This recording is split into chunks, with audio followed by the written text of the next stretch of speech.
Welcome to The Explainer. Today, we're digging into why the fastest answer isn't always the best one, and how a simple, quiet pause can actually be your superpower, especially in a world that just doesn't stop talking.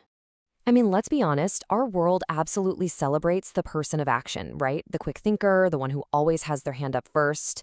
From the boardroom to the classroom, we're basically taught that the person we should be is outgoing, assertive, and always ready with an answer. But hang on a second. In this mad dash to react, to fire off that email in seconds, to get the first word in, is faster really better? What are we losing in all that speed? Okay, so here's our game plan. First, we're going to unpack why we feel this crazy pressure for speed all the time. Then we'll dive into the big idea, the power of the pause itself. After that, we'll get a little nerdy and peek inside the brain to see the science, and then we'll wrap up with how you can actually put this to use and reclaim your power to respond. So let's start with this whole cultural pressure we're all swimming in, this need to be constantly on and ready to respond in a split second. You know, it's funny, it wasn't always like this. Cultural historian Warren Sussman pointed out this huge shift, right? We went from a culture of character, where guys like Abraham Lincoln were admired for being reserved and thoughtful, to a culture of personality. All of a sudden, it wasn't about who you were, but how you came across. It became all about making a great first impression, about selling yourself. So if our culture is constantly yelling, go, go, go, what's the alternative? Well, let's explore this really powerful idea that finds freedom, not in rushing, but in that little bit of stillness.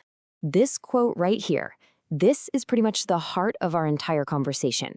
The key to breaking free from that pressure to just react is all about understanding and, more importantly, using this space. It's that tiny moment of possibility that exists between what happens to you and how you react to it. And this is just so important to get. A pause isn't a sign of weakness. It's not hesitation. It is a deliberate, powerful move. It's the moment you basically grab the steering wheel back from your brain's autopilot and consciously decide where to go next. That right there is where your real power is. Now, what's really cool is what's happening inside your head during that pause. It's not just empty space. There's some serious cognitive machinery whirring away in there. Scientists have a term for it, of course, inhibitory control. But you can just think of it as your brain's mental brake pedal. It's this super important executive function that lets you override that first gut reaction. You know, the urge to snap back or hit reply instantly so you can make a better, more thoughtful choice. And this really shows you how much neuroscience has changed. We used to think there was just one little spot in the brain, like a single stop button.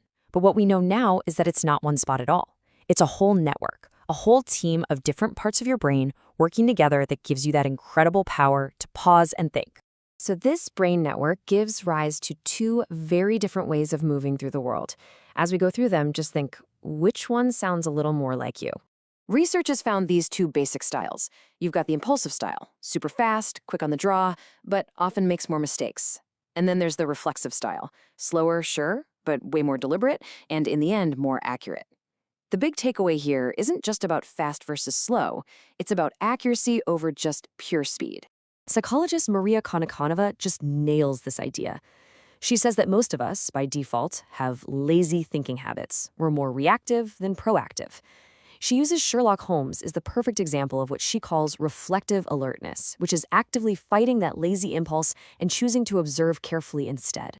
So, does this whole reflexive style sound a bit familiar? Well, it's often a core strength of a personality type that our society, frankly, misunderstands all the time: introversion.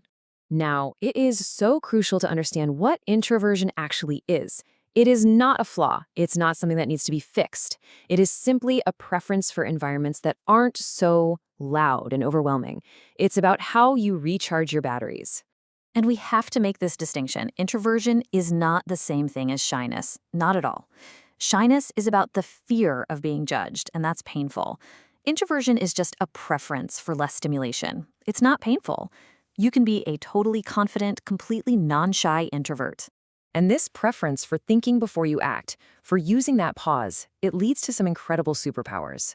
We're talking about the deep concentration you need for innovation, the kind of attentive listening that builds real relationships, and the sheer persistence it takes to solve the world's biggest, thorniest problems.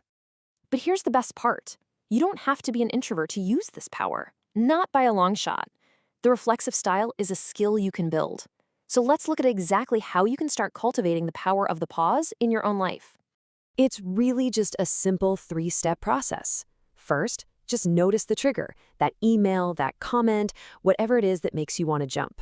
Second, intentionally create that space. Seriously, it can be as simple as taking one deep breath. And third, in that little pocket of silence, you get to choose your response. You're taking your hand off autopilot and putting it firmly on the wheel. And remember, the point here isn't to just freeze up or do nothing. It's about making your actions more intentional, more thoughtful, and in the end, way more effective. You're just swapping a knee-jerk reaction for a well-chosen response. So we'll leave you with this question to chew on. In a world that is always screaming for your immediate attention, what will you do with your moment of silence? Because the real takeaway here is about agency. In that quiet, powerful space between what happens and what you do, that's where you find your freedom. That's where you find your power. The choice is yours.